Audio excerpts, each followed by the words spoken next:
ನಮಸ್ಕಾರ ವೀಕ್ಷಕರೇ, ಇಂದಿನ ಈ ವಿಶೇಷ ವಿಡಿಯೋದಲ್ಲಿ ಹಿರಿಯರ ಮೊಣಕಾಲು ಮತ್ತು ಕೀಲು ನೋವಿಗೆ ಸರಳವಾದ ಆಯುರ್ವೇದ ಪರಿಹಾರಗಳನ್ನು ವಿವರವಾಗಿ ತಿಳಿದುಕೊಳ್ಳೋಣ.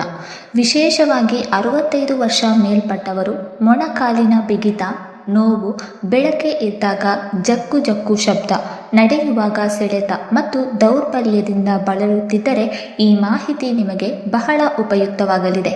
ಕೇವಲ 15 ದಿನಗಳಲ್ಲಿ ನಿಮ್ಮ ಕಾಲುಗಳಲ್ಲಿ ಸ್ಪಷ್ಟ ಬದಲಾವಣೆ ಕಾಣಬಹುದು. ನಾನು ನಿಮಗೆ ಒಂದು ದೃಢ ಭರವಸೆ ನೀಡುತ್ತೇನೆ. ಈ ವಿಡಿಯೋವನ್ನು ಸಂಪೂರ್ಣವಾಗಿ ನೋಡಿ ನನ್ನ ಸಲಹೆಗಳನ್ನು ಅನುಸರಿಸಿದರೆ ಕೇವಲ 15 ದಿನಗಳಲ್ಲಿ ನಿಮ್ಮ ನಡುಗುವ ಕಾಲುಗಳು ಪುನರುಜ್ಜೀವನಗೊಳ್ಳುವುದಲ್ಲದೆ ಕಬ್ಬಿಣದಷ್ಟು ಬಲವಾಗಿ, ಕುದುರೆಯಷ್ಟು ವೇಗವಾಗಿ ಬದಲಾಗುತ್ತದೆ. ಇದು ಯಾವುದೇ ಮ್ಯಾಜಿಕ್ ಅಲ್ಲ. ಇದು ನಿಮ್ಮ ಅಡುಗೆ ಮನೆಯಲ್ಲಿಯೇ ಲಭ್ಯವಿರುವ 5 ಅಮೂಲ್ಯ ಆಯುರ್ವೇದ ಪರಿಹಾರಗಳ ಪವಾಡ. ಅವುಗಳನ್ನು ರಾತ್ರಿ ಇಡೀ ನೀರಿನಲ್ಲಿ ನೆನೆಸಿ ಬೆಳಗ್ಗೆ ಸರಿಯಾದ ರೀತಿಯಲ್ಲಿ ಸೇವಿಸುವ ವಿಶೇಷ ತಂತ್ರವನ್ನು ನೀವು ಕಲಿಯಬಹುದು. ವಯಸ್ಸು ಹೆಚ್ಚಾದಂತೆ ನಮ್ಮ ದೇಹದಲ್ಲಿ ಕ್ಯಾಲ್ಸಿಯಂ ಹಾಗೂ ವಿಟಮಿನ್ ಡಿ ಪ್ರಮಾಣ ಕಡಿಮೆಯಾಗುವುದು ಸಾಮಾನ್ಯ.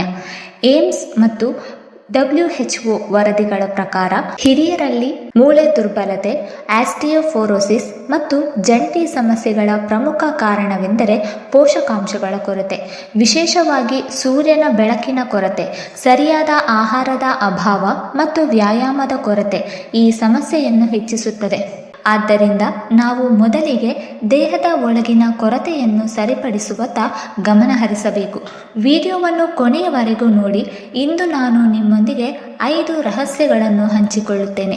ರಾತ್ರಿ ಇಡೀ ನೀರಿನಲ್ಲಿ ನೆನೆಸಿ ಬೆಳಗ್ಗೆ ಸೇವಿಸಿದರೆ ನಿಮ್ಮ ಮೂಳೆಗಳು ತುಂಬ ಬಲಗೊಳ್ಳುತ್ತದೆ.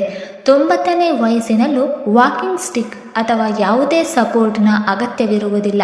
ಬದಲಾಗಿ ನೀವು ಆತ್ಮವಿಶ್ವಾಸದಿಂದ ಓಡಲು ಪ್ರಾರಂಭಿಸುವಿರಿ. ವಿಡಿಯೋದ ಕೊನೆಯಲ್ಲಿ ಈ ಪರಿಹಾರಗಳ ಪರಿಣಾಮಕಾರಿತ್ವವನ್ನು 10 ಪಟ್ಟು ಹೆಚ್ಚಿಸುವ 3 ಆಯುರ್ವೇದ ಅಭ್ಯಾಸಗಳನ್ನು ಹಂಚಿಕೊಳ್ಳುತ್ತೇನೆ. ಮೊದಲ ಪಾಕವೇ ನೋಡಿ, ನಿಮಗೆ ಆಶ್ಚರ್ಯವಾಗುತ್ತದೆ.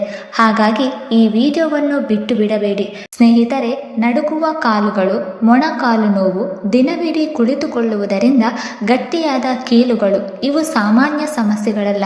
ಇದು ನಿಮ್ಮ ಮೂಳೆಗಳು ಮತ್ತು ಸ್ನಾಯುಗಳು ಅಗತ್ಯ ಪೋಷಕಾಂಶ ಗಳಿಸದೆ ಇರುವುದರ ಆಳವಾದ ಸಂಕೇತ. ನೀವು ಬೆಳಗ್ಗೆ ಎದ್ದು ಅಂಗಳದಲ್ಲಿ ನಿರಾಯಾಸವಾಗಿ ನಡೆಯಲು, ಮೊಮ್ಮಕ್ಕಳನ್ನು ಶಾಲೆಗೆ ಬಿಡಲು, ಹಳೆಯ ಸ್ನೇಹಿತರೊಂದಿಗೆ ಟೀ ಸ್ಟಾಲ್ನಲ್ಲಿ ಕುಳಿತು ನೆನಪುಗಳನ್ನು ಹಂಚಿಕೊಳ್ಳಲು ಬಯಸುತ್ತೀರಿ.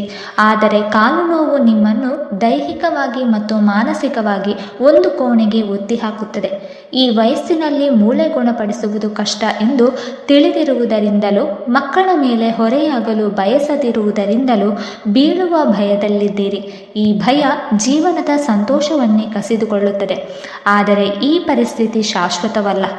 ಟೋಕಿಯೋ ಜೆರಿಯಾಟ್ರಿಕ್ ಇನ್ಸ್ಟಿಟ್ಯೂಷನ್ನ 2025ರ ವರದಿಯ ಪ್ರಕಾರ 75% ಹೆಚ್ಚು ವಯಸ್ಸಾದವರಲ್ಲಿ ಕಾಲುಗಳ ದೌರ್ಬಲ್ಯ ಮತ್ತು ನೋವಿಗೆ ಪ್ರಮುಖ ಕಾರಣ ಕ್ಯಾಲ್ಸಿಯಂ, ವಿಟಮಿನ್ ಡಿ ಮತ್ತು ಪ್ರೋಟೀನ್ ಕೊರತೆ.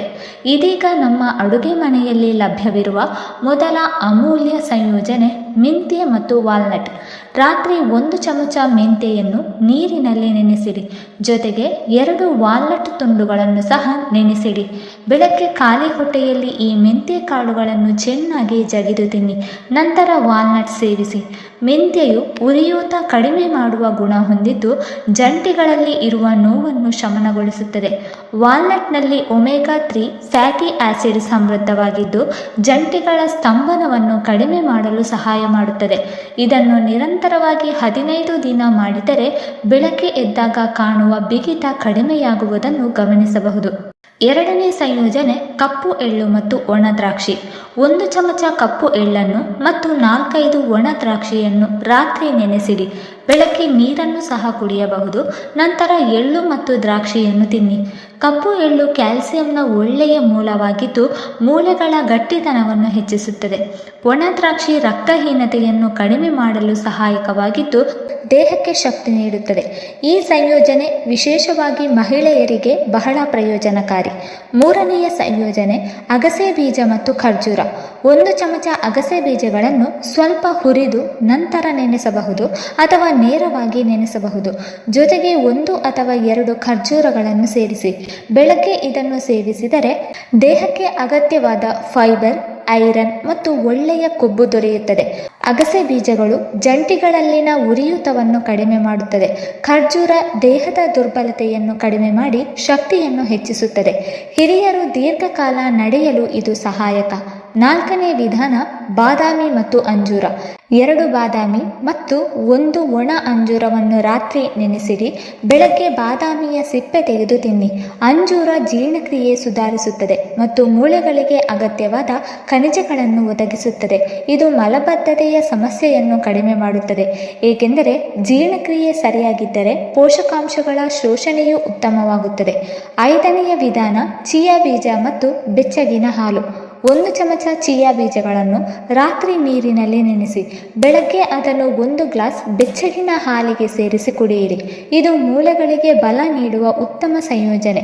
ಹಾಲಿನಲ್ಲಿರುವ ಕ್ಯಾಲ್ಸಿಯಂ ಮತ್ತು ಚಿಯಾ ಬೀಜಗಳಲ್ಲಿರುವ ಮೆಗ್ನೀಷಿಯಂ ಜಂಟಿ ಆರೋಗ್ಯಕ್ಕೆ ಸಹಕಾರಿ. ಇದೀಗ ಪರಿಣಾಮವನ್ನು 10 ಪಟ್ಟು ಹೆಚ್ಚಿಸುವ 3 ಆಯುರ್ವೇದ ಅಭ್ಯಾಸಗಳ ಬಗ್ಗೆ ತಿಳಿದುಕೊಳ್ಳೋಣ. ಮೊದಲನೆಯದು ಬೆಳಗ್ಗೆ ಬೆಚ್ಚಗಿನ ನಿಂಬೆ ನೀರು. ಇದು ದೇಹದ ವಿಷಕಾರಕಗಳನ್ನು ಹೊರಹಾಕಲು ಸಹಾಯ ಮಾಡುತ್ತದೆ. 2ನೆಯದು ಪ್ರತಿದಿನ ಕನಿಷ್ಠ 15 ರಿಂದ 20 ನಿಮಿಷ ಸೂರ್ಯನ ಬೆಳಕಿನಲ್ಲಿ ನಿಲ್ಲುವುದು. ಬೆಳಗ್ಗೆ 7 ರಿಂದ 9 ಗಂಟೆಯೊಳಗಿನ ಸೂರ್ಯನ ಬೆಳಕು ವಿಟಮಿನ್ ಡಿ ಉತ್ಪಾದನೆಗೆ ಸಹಕಾರಿ.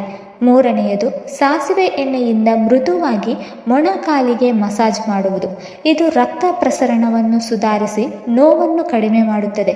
ನನ್ನ ಅನುಭವದಲ್ಲಿ ಅನೇಕ ಹಿರಿಯರು ಈ ವಿಧಾನಗಳನ್ನು ಅನುಸರಿಸಿ ಉತ್ತಮ ಫಲಿತಾಂಶ ಕಂಡಿದ್ದಾರೆ. ಉದಾಹರಣೆಗೆ ರಾಮ್ ಸ್ವರೂಪ್ ಜಿ ಅವರು 72 ವರ್ಷ ವಯಸ್ಸಿನಲ್ಲಿ ಮೊಣಕಾಲು ನೋವಿನಿಂದ 2 ಮೆಟ್ಟಿಲು ಹತ್ತಲು ಸಹ ಆಗುತ್ತಿರಲಿಲ್ಲ.